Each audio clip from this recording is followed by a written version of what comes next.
ಬೀದರ್ ಲೋಕಸಭಾ ಕ್ಷೇತ್ರ. ಬೀದರ್ ಲೋಕಸಭಾ ಕ್ಷೇತ್ರದ ಹಾಲಿ ಸಂಸದ ಬಿಜೆಪಿಯ ಭಗವಂತ್ ಖೂಬಾ ಅವರು ಬೀದರ್ ಕ್ಷೇತ್ರದಲ್ಲಿ ಕಾಂಗ್ರೆಸ್ ಜೆಡಿಎಸ್ ಮೈತ್ರಿ ಆಗುತ್ತಾ, ಆದರೆ ಯಾವ ರೀತಿ ಲಾಭ ಆಗ್ಬೋದು? ಒಂದು ವಿಚಾರ, ಹಾಲಿ ಸಂಸದರು ಮೈತ್ರಿ ಪಕ್ಷದಿಂದ ಹೊರತಾಗಿದ್ದವರಾದ್ರೆ ಅಥವಾ ವಿರೋಧ ಪಕ್ಷದವರು ಯಾರೋ ಇದ್ರೆ ಅಲ್ಲಿ ಒಂದು ಫೈಟ್ ಮಾಡೋದು ಅಥವಾ ಹೊಂದಾಣಿಕೆ ಮಾಡ್ಕೊಳ್ಳೋದು ಅದೊಂದು ಲೆಕ್ಕಾಚಾರ ಬೇರೆ ರೀತಿಯದ್ದಾಗಿರುತ್ತೆ. ಅದಕ್ಕೆ ಬೀದರ್ನ ನಾವು ಎಕ್ಸಾಂಪಲ್ ತೆಗೆದುಕೊಳ್ಬೋದು. ಬೀದರ್ ಉತ್ತರ ಕ್ಷೇತ್ರವನ್ನು ಬಿಟ್ಕೊಡ್ಬೇಕು ಅಂತ JDS ತನ್ನ ಪಟ್ಟನ್ನ ಹಿಡಿದಿದೆ. ಹಾಗಾದ್ರೆ ಕಾಂಗ್ರೆಸ್ ಏನು ಮಾಡುತ್ತೆ, ಅಲ್ಲಿ ಸ್ಪರ್ಧೆ ಮಾಡುತ್ತಾ ಅಥವಾ ಆ ಕ್ಷೇತ್ರವನ್ನು ನಾವು ಮೈತ್ರಿ ಮಾಡಿಕೊಂಡೇ ಸ್ಪರ್ಧೆ ಮಾಡೋಣ ಅಂತ ಅನ್ಸುತ್ತಾ? ಹೀಗೆ ಈ ಎಲ್ಲ ಪ್ರಶ್ನೆಗಳು ಬರುತ್ತವೆ. This is not a big question for them. ಅಂದರೆ ಅವರ ಆ ಕ್ಷೇತ್ರದಲ್ಲಿ ಹಾಲಿ ಸಂಸದರಿದ್ದರೆ ಮಾತ್ರನೇ ಪ್ರಾಬ್ಲಮ್ ಆಗೋದು ಒಂದು ವಿಚಾರ. ಆದರೆ ಇನ್ನೇನಾದರೂ ಬೇರೆ ಬೇರೆ ಅವರು ಲೆಕ್ಕಾಚಾರಗಳನ್ನು ಇಟ್ಕೊಂಡಿದ್ರೆ ಗೊತ್ತಿಲ್ಲ ಏನಾಗುತ್ತೆ ಅಂತ ಹೇಳಿ, ಅದನ್ನು ಕೂಡ ನಾವು ಚರ್ಚೆನ ಮಾಡೋಣ.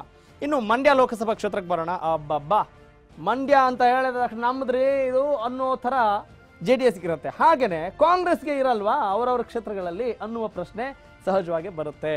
ಯಾಕಂತ ಹೇಳಿದ್ರೆ ಇದು ಮೈತ್ರಿ ಅನ್ನುವ ಒಂದು ಅಸ್ತ್ರದಿಂದ ಇಷ್ಟೆಲ್ಲ ಆಲೋಚನೆಯನ್ನು ಮಾಡಬೇಕಾಗಿದೆ. ಮಂಡ್ಯ ಲೋಕಸಭಾ ಕ್ಷೇತ್ರದಲ್ಲಿ ಈಗಾಗಲೇ ಮಂಡ್ಯ ಲೋಕಸಭಾ ಕ್ಷೇತ್ರದ ಹಾಲಿ ಸಂಸದ JDSನ LR ಶಿವರಾಮೇಗೌಡ ತಮಗೆ ಗೊತ್ತಿದೆ, ಈಗ ಉಪಚುನಾವಣೆಯಲ್ಲಿ ಆಯ್ಕೆ ಆದಂಥವರು ಮಂಡ್ಯ ಕ್ಷೇತ್ರವನ್ನು JDSಗೆ ನೀಡಬೇಕು ಅನ್ನುವ ಬಿಗಿಪಟ್ಟಿದೆ.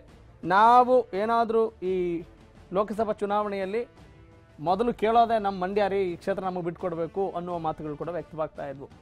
ಮಂಡ್ಯ ಕ್ಷೇತ್ರ ಪಡೆಯಲು ಕಾಂಗ್ರೆಸ್ ಕೂಡ ಫೈಟ್ ನಡೆಸ್ತಾ ಇದೆ ಮತ್ತು ಉಪಚುನಾವಣೆಯಲ್ಲಿ JDSನಿಂದ LR ಶಿವರಾಮೇಗೌಡ ಕೂಡ ಗೆದ್ದಿದ್ದಾರೆ.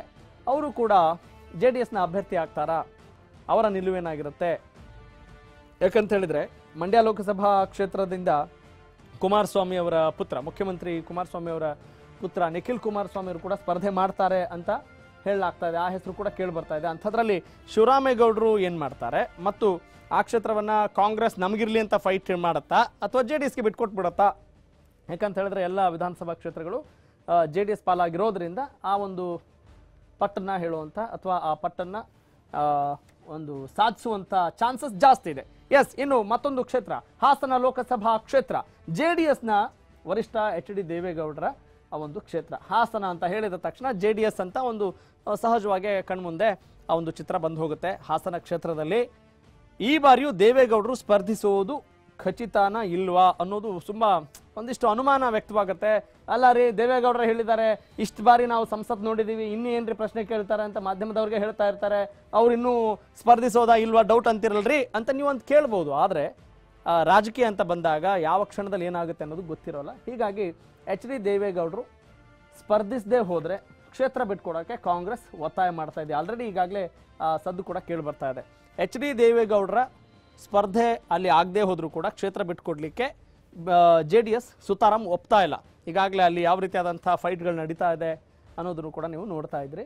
ಹಾಸನ ಕ್ಷೇತ್ರ JDSಗೆ ಬೇಕು ಅಂತ ಸೀಟ್ ಫೈಟ್ ಕೂಡ ಖಂಡಿತವಾಗ್ಲೂ ನಡೆಯುತ್ತೆ, ಅದರಲ್ಲಿ ಯಾವ ಆಶ್ಚರ್ಯ ಇಲ್ಲ. ಓಕೆ, ಹಾಸನ ಆಯಿತು. ಇನ್ನು ಶಿವಮೊಗ್ಗ ಲೋಕಸಭಾ ಕ್ಷೇತ್ರಕ್ಕೆ ನಾವು ಬರೋಣ.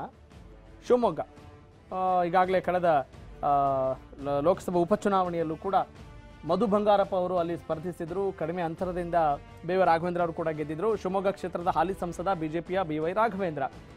ಶಿವಮೊಗ್ಗ ಕ್ಷೇತ್ರದಲ್ಲಿ ಕಾಂಗ್ರೆಸ್ JDS ಮೈತ್ರಿ ಮಾಡಿಕೊಂಡ್ರೆ ಶಿವಮೊಗ್ಗ ಕ್ಷೇತ್ರವನ್ನು ಬಿಟ್ಕೊಡ್ಬೇಕು ಅಂತ JDS ಕೂಡ ಪಟ್ಟನ್ನು ಹಿಡಿತಾ ಇದೆ. ಹೀಗಾಗಿ ಯಾವೆಲ್ಲ ಕ್ಷೇತ್ರಗಳಲ್ಲಿ ಇವರು ಮೈತ್ರಿ ಸಾಧಿಸ್ತಾರೆ, ಲೋಕಸಭಾ ಚುನಾವಣೆಯಲ್ಲಿ ನಾವು ಒಗ್ಗಟ್ಟಾಗೆ ಹೋಗ್ತೀವಿ ಅನ್ನೋ ಮಾತುಗಳನ್ನು ಕೂಡ ಹೇಳ್ತಾ ಇದ್ದಾರೆ. ಹೀಗಾಗಿ ಶಿವಮೊಗ್ಗವನ್ನು ಕೂಡ ಅವರು ಕೇಳೋ ಚಾನ್ಸ್ ಇದೆ, ಅದಕ್ಕೂ ಕೂಡ ಬಿಗಿಪಟ್ಟು ಹಿಡಿದಿದ್ದಾರೆ. ಹಾಗಾದರೆ ಕಾಂಗ್ರೆಸ್ ಇದೇನ್ರಿ ಕರ್ಮ ಅನ್ನುವ ಪ್ರಶ್ನೆ ಕೂಡ ಬರುತ್ತೆ.